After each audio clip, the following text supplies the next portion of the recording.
In this video, we're going to be talking about the cell cycle and mitosis.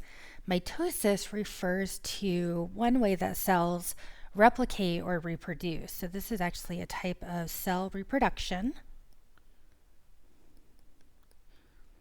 And it's a form of asexual reproduction. So in this case, it's kind of like cloning, where one cell basically divides into two identical cells. Now, mitosis is just one stage of the cell cycle. So the cell cycle is kind of like the life cycle of the cell. And during this life cycle, the cell is going to grow and potentially reproduce through mitosis. So first of all, we need to talk about why cells need to be able to divide in the first place. Well, all sexually reproducing organisms, including humans, start out as a single fertilized egg. So essentially, we start out with an egg plus a sperm that combine to form something called a zygote. So we've got an egg, sperm, forming a zygote. So we all start out as a single cell, but as we grow, we ultimately are made up of trillions of cells. So how do we get from one cell to trillions of cells? Well, that happens through mitosis. So this one cell then goes through mitosis to form two cells. Two cells go through mitosis to form four cells. Four cells form 8 cells. 8 cells divide to form 16, etc., until we ultimately end up with a human made up of trillions of cells.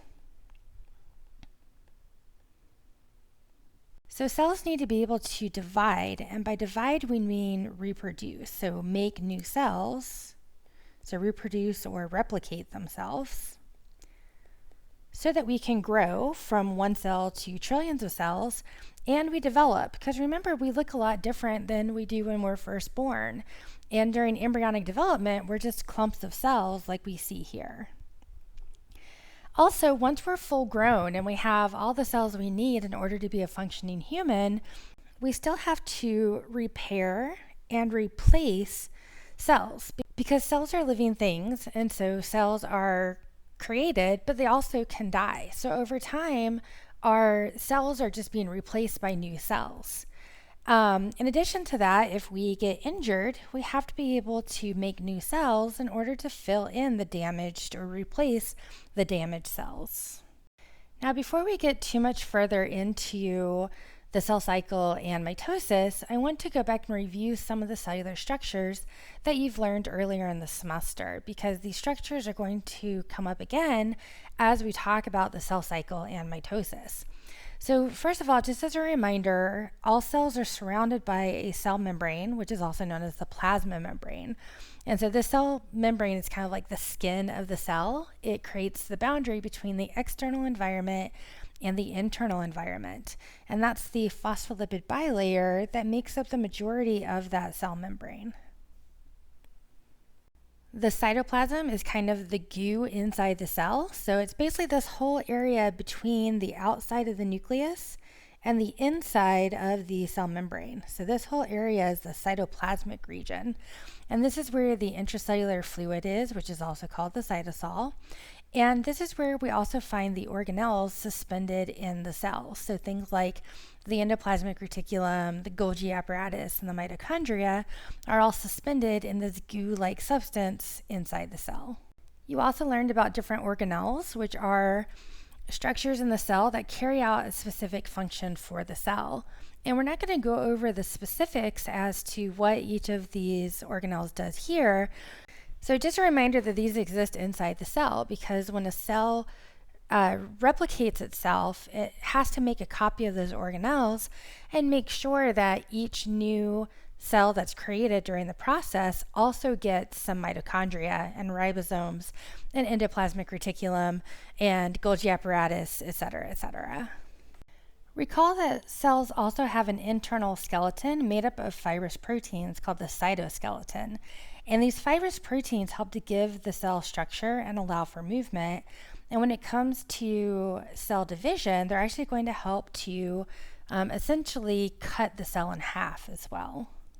One structure that we probably haven't talked about much in the class, but is going to play a really significant role in mitosis, are going to be these things called centrioles. And centrioles, as you can see here, are these kind of unique shaped structures here. And they have these kind of protein fibers coming off of them. So they actually have some of these it's kind of cytoskeleton, it's the microtubule fibers that actually are attached to them. And we're going to talk about why they are so important when we start talking about mitosis. So just kind of remember what these are when we talk about them again a little bit later in the video. Recall also that eukaryotic cells have a nucleus. So remember that this is only for eukaryotic cells. And the nucleus is this kind of big structure that we see here. And inside the nucleus is where the DNA is. And this DNA is packaged in these structures called chromosomes. So in eukaryotes, chromosomes are these bar-shaped structures, but sometimes they look like the letter X. And we'll talk about the difference between those two types of chromosomes a little bit later. Also remember that the nucleus has its own membrane, which is a double phospholipid bilayer. So it's kind of similar in structure to the cell membrane, but it does have some differences to it. But this is really important because remember, those chromosomes are basically stuck inside the nucleus. So you can imagine that when it's time to move those chromosomes around, which is something we have to do during mitosis, we actually have to get rid of that nuclear membrane, at least temporarily, so that we can separate those chromosomes from each other.